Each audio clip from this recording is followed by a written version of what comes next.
Bismillahirrahmanirrahim. Assalamualaikum warahmatullahi wabarakatuh.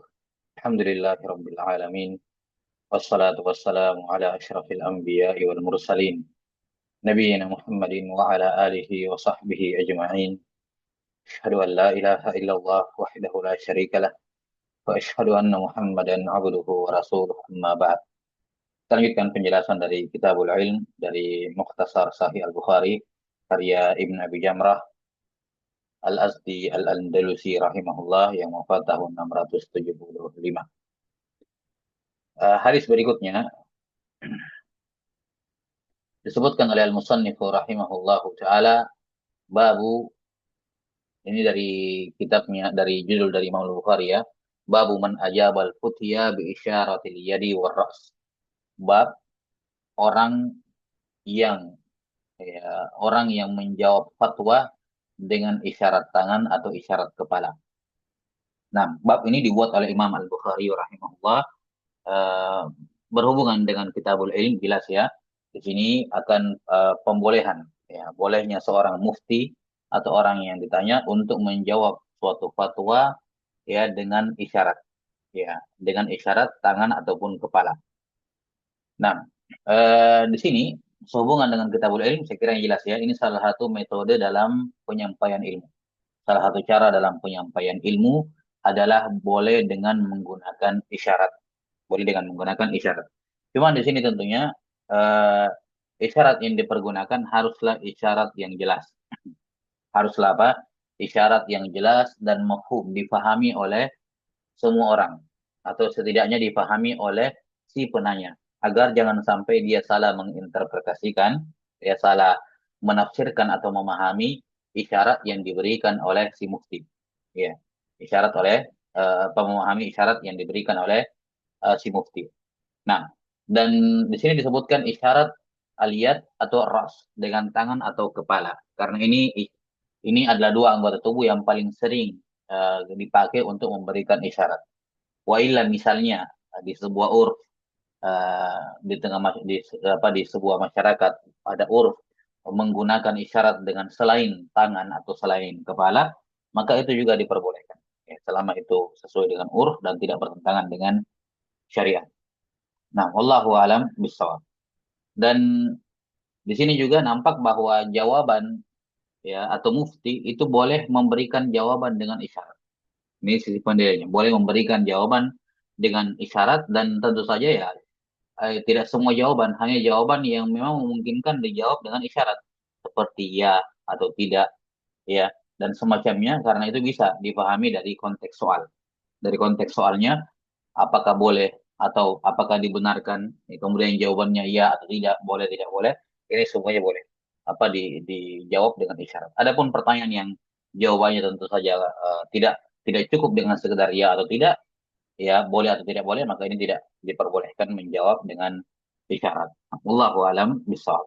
Dan Al Bukhari rahimahullah menggunakan kata man, siapa. Yang dimaksud siapa di sini akan diterangkan, ya, adalah Aisyah radhiyallahu taala anha. Yang disebutkan di sini bahwa yang melakukan di sini adalah Aisyah radhiyallahu taala anha. Ya. Dan beliau berdalil dengan perbuatan Aisyah akan bolehnya. Ya, akan bolehnya hal tersebut. Nah, jelas ya. Ini sisi pendalilan akan bolehnya hal tersebut ketika beliau mengatakan siapa. Jadi digantungkan, tidak disebutkan hukumnya boleh memberi fatwa atau tidak boleh, tapi disebut man, siapa. Yani orang yang melakukan uh, perbuatan ini, dia menjawab fatwa dengan isyarat. Dan akan diterangkan bahwa pelakunya yang melakukannya adalah Aisyah radhiyallahu taala anha sebagai mufti. Ya, sebagai mufti atau memberikan pemberi jawaban. Nah, di bab ini penulis rahimahullah membawakan hadis Asma, ya, Asma bintu Abi Bakar As-Siddiq radhiyallahu taala anha. Di mana hadis ini diriwayatkan dari Asma oleh cucu beliau, namanya Fatimah bintul Munzir. Ya, Fatimah bintu Al-Munzir. Nah, ini terkait dengan perawinya. Jadi yang meriwayatkannya adalah apa, cucunya ya, cucu. Nah, Fatimah, nama lengkapnya Fatimah bintul Munzir ibni Zubair ibnil Awam. Fatimah bintul Munzir ibni Zubair ibni Al-Awam meriwayatkan dari Asma, ya, dari Asma bintu Abi Bakar As-Siddiq, ibu dari Al-Munzir, ibu dari Al-Munzir.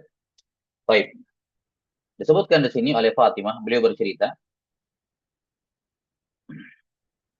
kata beliau, an Asma, dari Asma, ya. Qalat ataitu Aisyah radhiyallahu anha wa hiya tusalli. Saya mendatangi Aisyah, yakni saudari beliau, saya mendatangi Aisyah ketika itu beliau sementara sholat. Nah, sedikit biografi terkait dengan Asma radhiyallahu taala anha, ya. Asma ini nama lengkap beliau Asma bintu Abi Bakar, ya. Asma bintu Abi Bakar As-Siddiq radhiyallahu taala anha atau anhuma. Saudari dari Aisyah, saudari seibu, saudari seayah dari Aisyah, dengan Aisyah radhiyallahu anha. Di mana beliau lebih tua 10 tahun dari Aisyah. Jarak usia antara Asma dengan Aisyah 10 tahun. Asma lebih tua. Asma lebih lebih tua. Beliau meriwayatkan hadis dari Nabi sallallahu alaihi wasallam sebanyak 56 hadis. Ada 56 hadis beliau riwayatkan dari Nabi sallallahu alaihi wasallam, ini Asma, di mana 18 di antaranya diriwayatkan oleh Imam Al-Bukhari. Diriwayatkan oleh Imam Al-Bukhari. Beliau dinikahi oleh Az-Zubair ibn Al-Awam di Mekah. Ya, beliau dinikahi oleh Az-Zubair ibn Al-Awam di Mekah. 6, namun ditalak di Madinah. Ditalak di Madinah. Beliau ditalak oleh Az-Zubair di Madinah. Ya. Beliau rahimahullah, radhiyallahu taala anha, wafat di Mekah pada tahun 73 Hijriah pada usia mencapai 100 tahun. Ya, beliau radhiyallahu anha wafat di Mekah pada usia 73 tahun, pada tahun 73 Hijriah, pada tahun 73 Hijriah, pada usia genap 100 tahun. Ya. Dan disebutkan pada usia 100 tahun itu ketika beliau meninggal, tidak ada satupun giginya yang copot dan akalnya tidak rusak. Artinya tidak terkena penyakit pikun. Ya, terkena penyakit pikun. Nah, radhiyallahu taala anha wardaha. Dan ada beberapa kisah ya disebutkan ya terkait dengan Asma, disebutkan dalam buku-buku sirah ya. Nah, ala kulli hal ini terkait dengan Asma bintu Abi Bakar As-Siddiq. Disebutkan dalam hadis ini, kata Asma, saya mendatangi Aisyah ya radhiyallahu taala anha ketika beliau sementara sholat. Fakultu, maka saya bertanya, Masya'nun nas? Ada apa orang ribut-ribut di luar? Ya, apa heboh gitu ya atau bukan? Ini ada apa? Kayak kayak ada suatu kejadian yang penting terjadi di luar rumah. Maka Asma berkata, Masya'nun nas? Ada apa? Ya, gerangan orang-orang di luar itu. Ketika itu Aisyah radhiyallahu taala anha salat. Ini menunjukkan boleh seseorang mengajak berbicara orang yang salat, ya, boleh mengajak bicara orang yang salat selama hal itu tidak mengganggunya, ya, dan ya, tidak mengganggu kekhusyuannya, tidak mengganggu kekhusyuannya. Nah, maka di sini beliau, dan ini dilakukan juga oleh sahabat seperti Abdullah bin Mas'ud radhiyallahu an, pernah beliau diminta oleh Nabi SAW untuk suatu urusan keluar kota ya. Beliau keluar, kemudian setelah balik, beliau mendapati Nabi SAW sementara sholat, kemudian beliau berbicara kepada Nabi SAW. Dan beliau tidak mengingkari hal itu. Beliau cuma berisyarat. Jadi boleh mengajak berbicara orang yang sementara sholat, ya. Kalau memang hal itu bisa dijawab dengan isyarat. Ya, boleh dijawab, bisa dijawab dengan isyarat. Kemudian ketika ditanya oleh Asma, ada apa gerangan orang-orang di luar? Fa'asyarat ila sama. Maka Aisyah radhiyallahu anha menunjuk ke langit. Menunjuk ke langit. Baik, ini menunjukkan bolehnya berisyarat dalam sholat. Bolehnya berisyarat dalam sholat dengan catatan, ya, dengan catatan bahwa isyarat tersebut bukan isyarat yang dilakukan oleh anggota tubuh yang besar, ya, bukan dilakukan oleh anggota tubuh besar dan tidak banyak, tidak banyak. Di sini Aisyah hanya menunjuk ke langit, hanya menunjuk ke langit. Jelas ya, apakah cuma jarinya doang yang bergerak atau dengan telapak tangannya, ya, atau mungkin dengan siku sampai sampai ke sikunya bergerak ke atas, Intinya gerakan sekecil ini tidak ada masalah, diperbolehkan. Ini diperbolehkan. Baik. Fa asyarat ila sama fa idzan nasu qiyamun. Nah, Allah Aisyah radhiyallahu anha menunjuk ke langit, ya kemudian orang-orang ngumpul berdiri melihat Nabi sallallahu alaihi wasallam. Faqalat subhanallah. Kemudian Aisyah berkata subhanallah. Sementara salat, ya, beliau menunjuk ke langit kemudian mengatakan subhanallah. Qultu, kata Asma, saya bertanya, ayah, apakah ada ayat yang turun? Ya, apakah ada ayat yang turun? Ya, ada wahyu yang turun? Gitu ya. Fa asyarat bira'siha ay na'am. Maka beliau pun mengangguk dengan kepalanya. Beliau mengangguk, maksudnya iya. Nah, gitu. Iya. Baik. Di sini ada beberapa pelajaran ya. Ya. Terkait dengan gerakan dalam sholat. Para fuqaha rahimahumullahu taala mengatakan diperbolehkan bergerak dalam sholat, ya, yakni diperbolehkan dalam artian tidak membatalkan sholat, ya, tidak membatalkan sholat dengan syarat kalau gerakan tersebut bukanlah gerakan yang banyak, bukanlah gerakan yang banyak. Nah, ini kita berbicara mengenai batal tidak batalnya sholat. Adapun masalah afdaliyahnya, ya afdaliyahnya dia tidak berisyarat kecuali betul-betul memang dibutuhkan, tidak bergerak kecuali betul-betul memang ada keperluan, itu idealnya. Tapi kalau masalah boleh nggak bergerak, pada dasarnya boleh selama gerakan tersebut tidak membatalkan sholat. Nah, kapan gerakan membatalkan sholat? Gerakan membatalkan sholat kalau dianggap gerakan yang banyak. Gerakan yang banyak. Kata para ulama, gerakan dikatakan banyak kalau yang bergerak itu adalah anggota tubuh yang besar sebanyak 3 kali berturut-turut. Ya. Kalau anggota tersebut yang bergerak itu adalah anggota tubuh yang besar. Anggota tubuh yang besar itu kepala, misalnya kepala, 2 tangan, tubuh, 2 kaki. Ini anggota tubuh yang besar. Di mana anggota tubuh yang besar ini bergeraknya 3 kali berturut-turut. Gerakannya 3 kali berturut-turut, maka itu dianggap gerakan yang banyak dan memutuskan nadom sholat. Memutuskan urutan sholat, ya, tata cara sholat sehingga dianggap sholatnya batal. Adapun kalau cuma berisyarat dengan berisyarat dengan anggota tubuh yang kecil seperti jari jemari, nunjuk misalnya. Ini biar bagaimana gerakannya tidak batal sholatnya seperti orang misalnya yang memegang pendapat berisyarat dengan telunjuk kemudian digerak-gerakkan dalam tasyahud.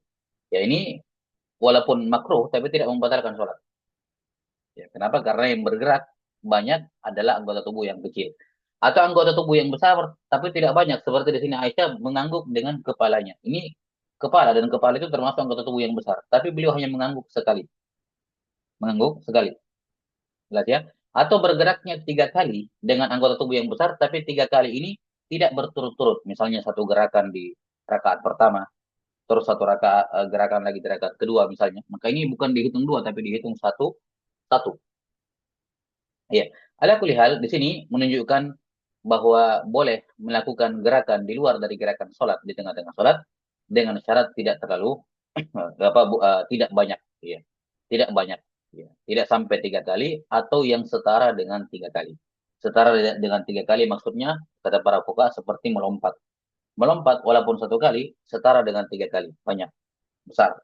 Atau menendang, menendang juga walaupun 1 kali juga batal. Baik. Kemudian mereka mengatakan kecuali dan dipersyaratkan tidak boleh dalam rangka bermain-main. Adapun kalau dalam rangka bermain-main, maka walaupun 1 kali batal.